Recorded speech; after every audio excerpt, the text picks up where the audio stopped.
It's the game and the week we've all been waiting for. Here we go.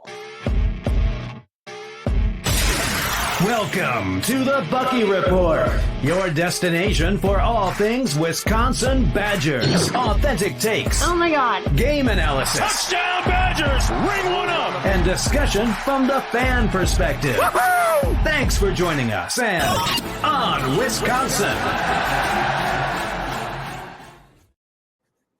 Welcome to the Bucky Report. We are your hosts, Rajeev and Justin, back together for our midweek quick hit episode to preview, Justin, one of the biggest games that has ever been played at Camp Randall. That's against the Alabama Crimson Tide. We are at the Bucky Report on Twitter, YouTube, and wherever you get your podcasts. If you like what we're doing, hit the subscribe button so you know when we put out new videos. Justin, it's a big week, man. It's a really, really big week. We've had two sort of win, but somewhat lackluster. Where are your emotions right now? Are you excited? Are you nervous? Are you worried? How are you describing your emotions? I don't want to say I'm optimistic because I'm really not. I do think this is going to end up being a loss. I think I feel better about us being able to make a game of it than I initially did, but I don't feel like this isn't going to be a close game. I think when the final score comes out, it's probably going to be a double-digit loss. I'm just hopeful that we can play a strong game for the bulk of it. I've never wanted you to be more wrong in my entire life. I would love to be wrong. I know. We all would. All right, let's get into our keys of the game. The Bucky Report's 3 big things. 3 big things. Number one, I'll take this one. Mixed defensive packages to commit more men to the box. This is something that we've talked about a couple times. We talked about on our weekend show last week. Obviously, we can't allow ourselves to be shredded by the run. We can't.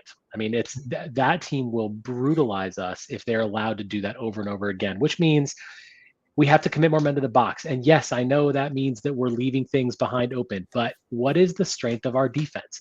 It is Hunter Wohler. It is Ricardo Hallman. It is Nazir Forkerin. It is Preston Zachman. It is that secondary. And whether you're mixing in Xavier Lucas or Max Lofi or RJ Delancey, like there's strength back there. And frankly, you've got to take chances if you're going to beat this team. So I do want to see more men in the box. I want to see run blitzes. I want to see blitzing on third down, forcing our cornerbacks to play in one-on-one situations to where our guys can maybe get some wins.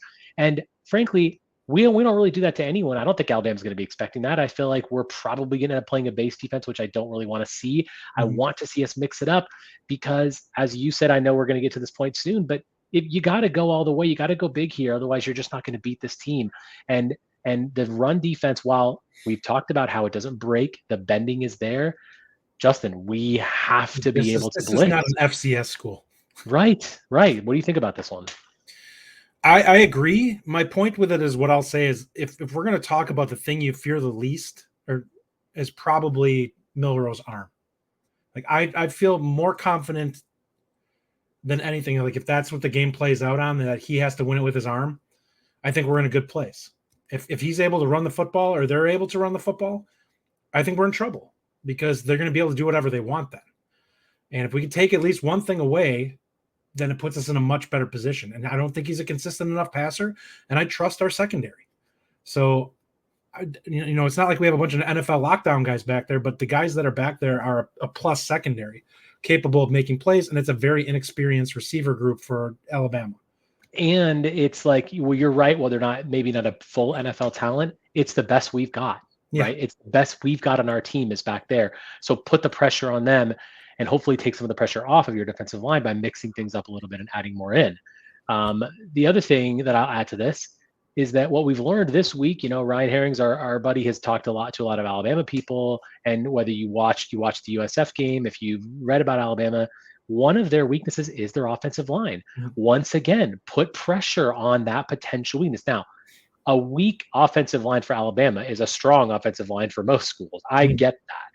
But if there is a weakness in Alabama's front on offense, it's their offensive line. If there's a strength in our defense, it's our secondary. So to me, that means blitz, run blitz, more men in the box, as you said, make Milroe beat you with his arm. Mm-hmm. Justin, take number 2. I know how you feel about this one. Number 2, don't be afraid to use the youth. honestly, I think when it comes to athleticism and guys who are playmakers, part of it's going to happen by default. Tackett's going to be out there. He's going to be the starter. And I think this could be a game where he just maybe never gives it up again.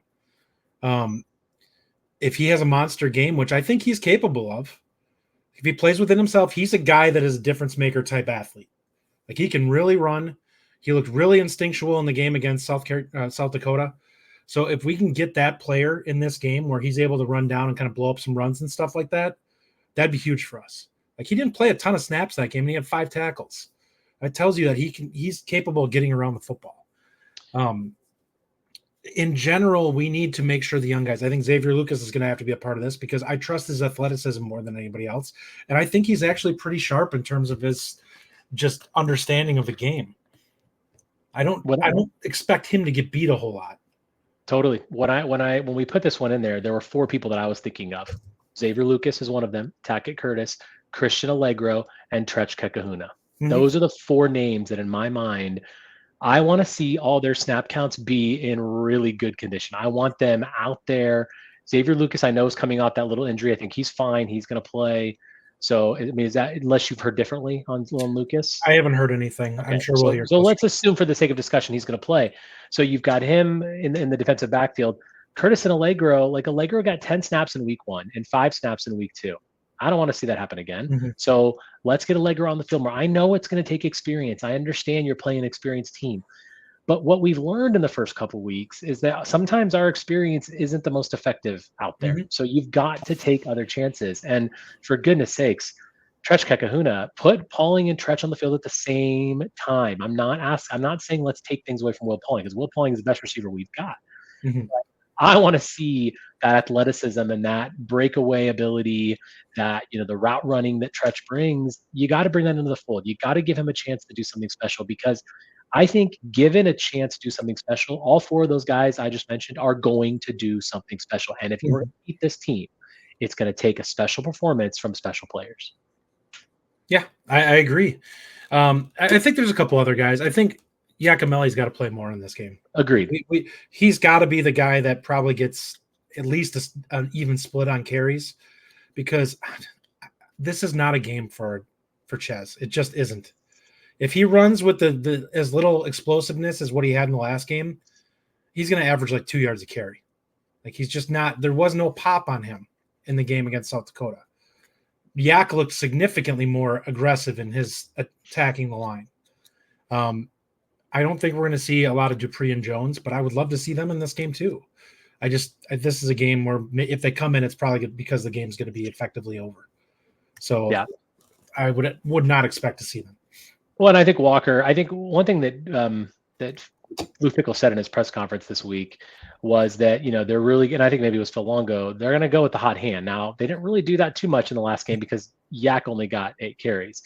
Go with the hot hand, whoever that is. I mean, like, it's fine. I'm split the carries, yes, but if someone is running like Cade Yakimelli was running last week, don't take him off the field. Like, give the guys more carries. And if it's Chez, it's Chez. If it's Tawee, it's Tawee. And if it's Yak, it's Yak. And I honestly trust Yak closer to the line. Like if we're running on 4th and 1 at the 1, Tawee Walker. Tawee Walker. I want him going 100 miles an hour into the line, trying to blow through, rather than somebody searching for a hole and getting wrapped up 3 yards back because he doesn't see exactly what he's looking for. You have to be aggressive in that situation because the longer you wait, it's not happening. The defense will react and you're toast. You're right. But Tawee Walker can also do that too. He's got that. I mean, he's got the power to do that as well. Mm-hmm. All right, Justin, big thing number 3. Yeah, go big or go home. What we've seen from the teams that typically win these games, in the Big Ten especially, teams that have beaten Ohio State, is teams like Purdue and Iowa. When they beat them, they scored a ton. They ran away and hid. And what you do is you take the air out of the balloon against a team like Alabama. If you can get up, 28-7 or something like that, that's what it's going to take if Wisconsin's going to somehow figure out a way to win this game. You're going to have to get way ahead, and you're going to have to then basically hold on. Because if you try to nickel and dime this game and sit here and be like, well, we're going to shorten the game and play it this way, we won't be efficient enough. Alabama's too good, has too much talent, that you can't rely on them not blowing up just a single play out of that 16-play drive that completely puts you behind the chains and makes it impossible for you to come back. You have to hit some big chunk plays. You have to score points in this game. Because if we're up 7 going into the fourth quarter, we're going to lose that game.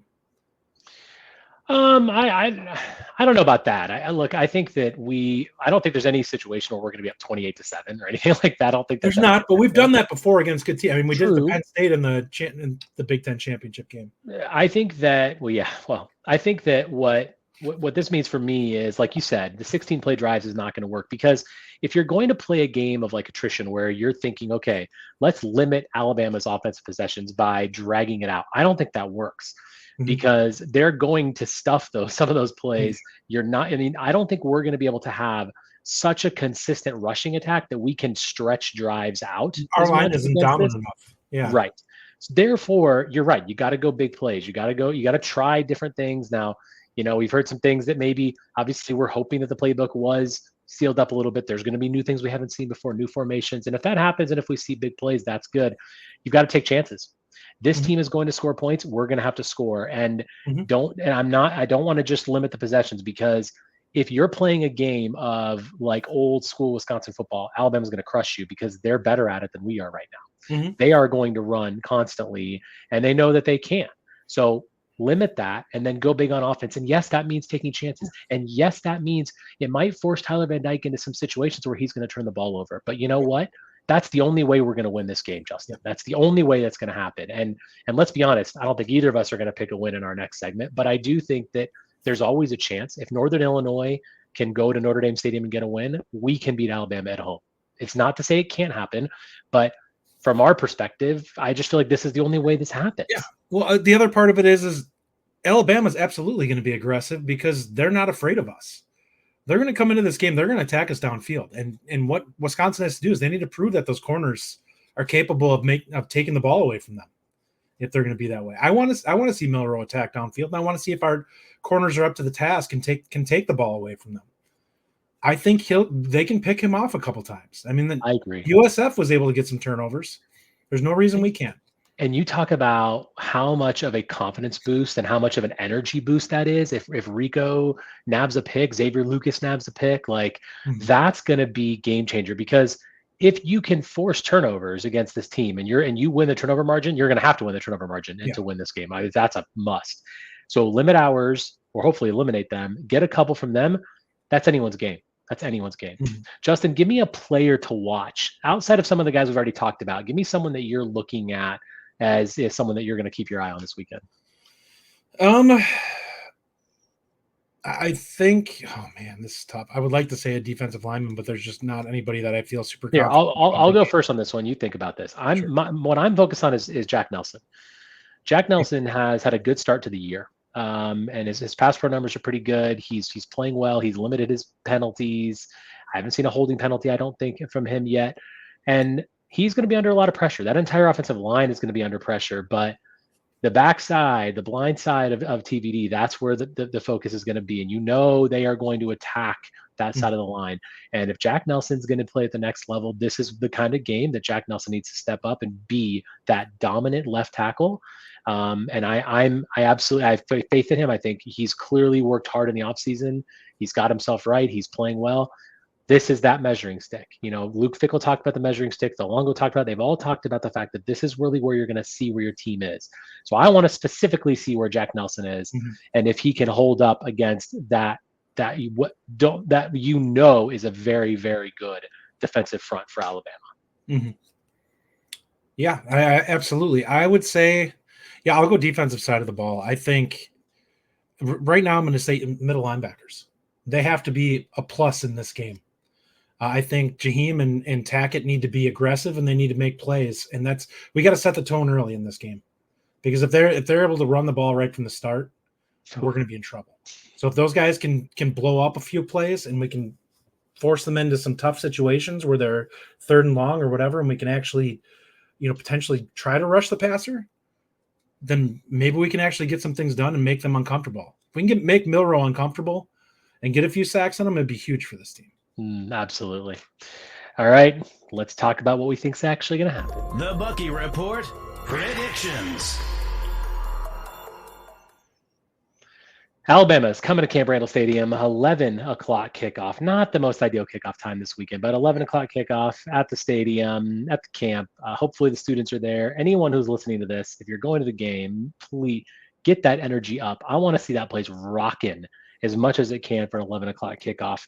Justin, here it is. The week is here. What's the final score going to be, in your opinion? I am going to say, man, it's tough. I will say 38-13. Wow. 38-13. So you think we're only going to score 13 points? They haven't shown me anything that lets me know that I can expect them to put up a big game. Listen, I want nothing more than them to come out and just start throwing haymakers in this game and kind of have it play out like the bowl game against LSU. If that's the case, that'd be amazing. But I need to see it from this team, and they just haven't shown me any of that so far. So maybe that's under the hood and we just haven't seen it yet. But until they do, I have a hard time looking at it and being like, you guys are going to put up big points. So look, I'm not predicting a win. There's no chance. As much as my heart wants me to predict a win in this week, it's not happening. So, however, when we went to the Ohio State game last year, Justin, I said that I said this again on Sunday, I want to be in the game when jump around comes around. When the fourth quarter starts, I want to be close. And frankly, I think it kind of will be. I do think we lose. And I do think as the game progresses deeper into the game, Alabama will kind of like put the pedal to the metal a little bit, and they're going to start dominating with that running attack. That's what I'm most concerned about. And I think you're going to see a lot of running plays, read options, of course, from Milroe, keeps from him. And my fear is he's going to be the guy that extends drives with his legs, which is very demoralizing. So I think in the first half we keep things fairly close. In the second half, in the fourth quarter specifically, I think that's really where the game opens up a little bit. I'm thinking more along the lines of 31-17. I think it's a 14-point loss. I think it's basically we've won by 2 touchdowns the last couple weeks. I think we're going to lose by 2 touchdowns this week. But I think at the beginning of the fourth quarter, if it's a 7-point game, I'm not going to be surprised. And it probably will be 7 points to them. And we're going to have a little hope. That's all I can ask for is a little bit of hope, a little bit of an excitement for the game that we've been looking forward to for a few years.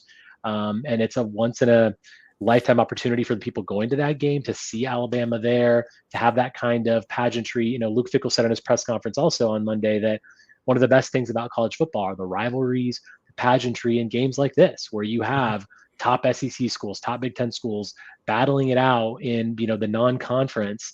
And it's a measuring stick for us. And we think we know what we are. We don't really know what we are. We could be worse than we expected. We could be better. They could have been holding things back and just trying to do what it takes to win. Phil Longo said in his press conference this week that, our goal is to just win. We're just trying to win. We're not really trying to put up a ton of points. At least that's what he said.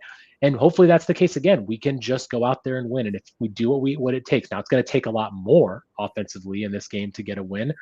But I do believe it's closer than I think people are fearing. It is a 16-point line, by the way, for those of you who are interested in that 16-point line. I do think we cover that, but barely. I have a little hope, Justin. I'm probably crazy, but I have a little bit of hope. I want to have all the hope in the world on this. I would love nothing more than them to win this game. They just haven't shown me enough to this point for me to get too aggressive with my crazy optimism.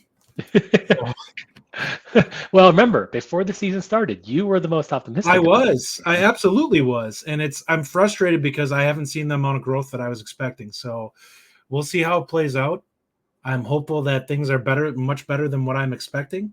And if that's the case, and this is a game kind of like it was with Ohio State last year, that would be amazing. Because Ohio State last year, minus their quarterback, was everything that Alabama is going to be. Mm-hmm. So they also had Marvin Harrison, who Alabama doesn't have a guy quite like that. So, we'll see.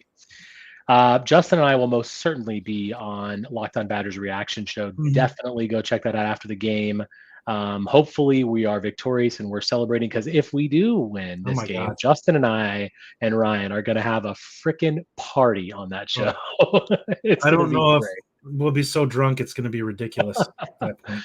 But either way, check us out on Locked On Badgers, and we'll be back here again on Sunday night to break down all the game, go over our keys, go over our grades, and hopefully, have something to celebrate. But it's the week we've been waiting for. Let's hope we can actually get something done this weekend. Thanks for joining us on our quick hit episode on Wisconsin. Thank you for listening. If you enjoy the show, subscribe to our YouTube channel at The Bucky Report or The Bucky Report Podcast from wherever you get your content. Until next time, on Wisconsin.